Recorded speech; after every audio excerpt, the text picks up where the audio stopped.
1987 Topps Traded Baseball Cards, 10 Most Valuable. By the time collectors got our hands on 1987 Topps Traded Baseball Cards for the first time that fall, we pretty much knew what to expect. This was the seventh year in a row that Topps had graced us with a 132 card box set to carry us into the winter after all. So we eagerly tore through the set looking for 1. Cards of veterans with their new teams. 2. The creamier, more consistent premium cardstock of a traded set offered over the yearly base set. And of course, 3. Loads and loads of rookie cards that would be worth a fortune someday.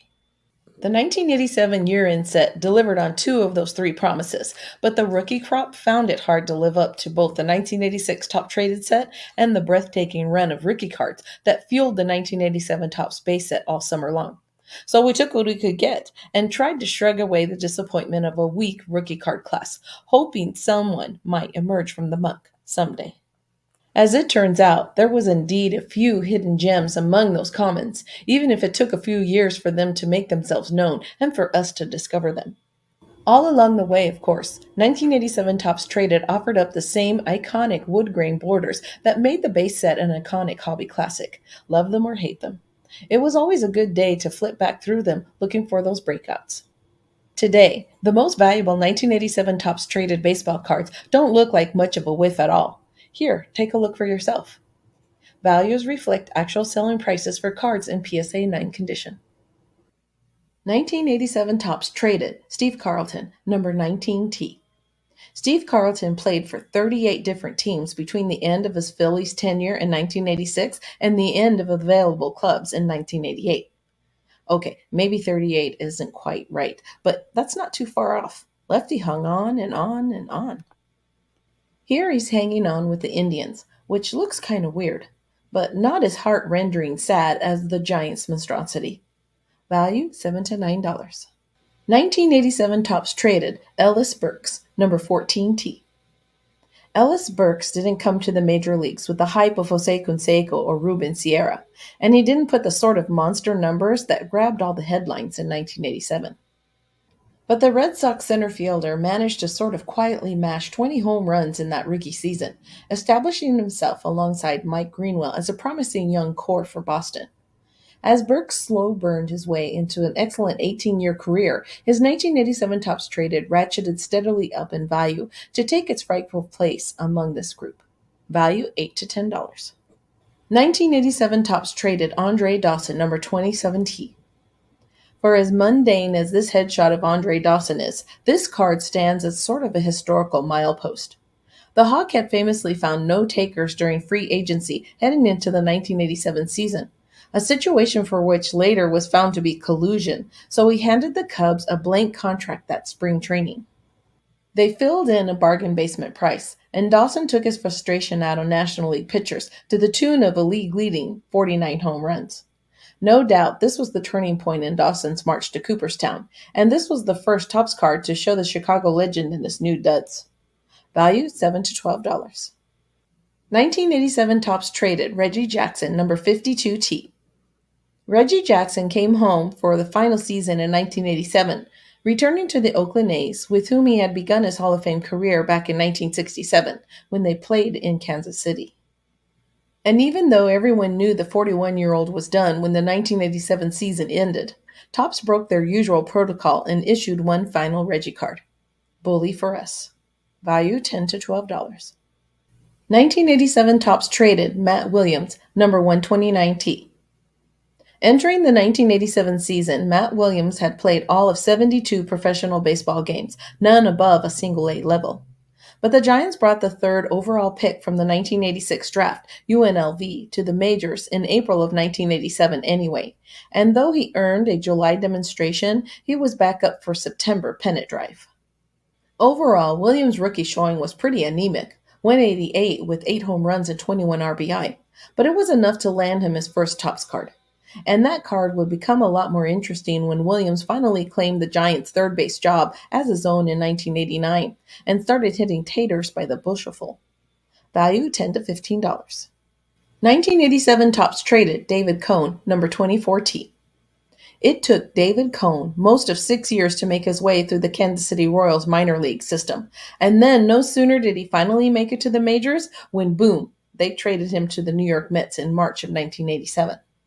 Cohn would spend most of 1987 with the Metropolitans, establishing himself in the rotation and earning a slot in Topps year-end set. That Cohn rookie was one of the first 1987 traded cards to see much action the next year when the righty notched his first 20-win season. Value $10 to $15. 1987 Topps traded Fred McGriff, number 74T. Donruss saw enough potential in Fred McGriff to make him a rated rookie in their 1986 set, while Donruss and Fleer sat back and giggled at such frivolity. And after playing only 3 games with the Blue Jays that season, the future crime dog did little to make Donruss look like geniuses. Fast forward to the end of the 1987 season, though, and that rated rookie was making some hobby waves after McGriff recorded his first 20-homer campaign. Fleer and Topps, with this card, finally joined the party with their year-end sets. Value $10 to $15. 1987 Topps traded Terry Steinbach, number 117T.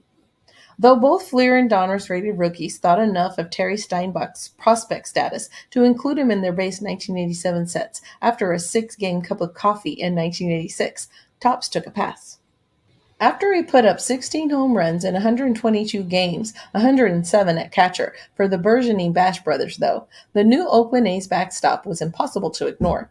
So a year after Jose Canseco made his Topps debut, and months after Mark McGwire's made his Topps A debut, not to be confused with the 1985 Topps Olympics card, their teammate got his own moment in the real one, son. Value $10 to $20. 1987 Topps traded Kevin Mitchell, number 81T. After playing a key but understated role for the 1986 Mets as a rookie, Kevin Mitchell found himself on the move that winter, traded to the San Diego Padres in an 8-player December deal that sent Kevin McReynolds to the Mets. Alas, that was too late for the Topps planners, and Mitchell appeared as a Met in the base wood green set. The next year, all that new blood didn't do much for the Padres' fortunes, and they found themselves marked deep in the standings as the summer got hot. On July 5th, they sent Mitchell, Dave Darvecki, and Craig Lefferts to the San Francisco Giants in exchange for Chris Brown, Keith Comstock, Mark Davis, and Mark Grant.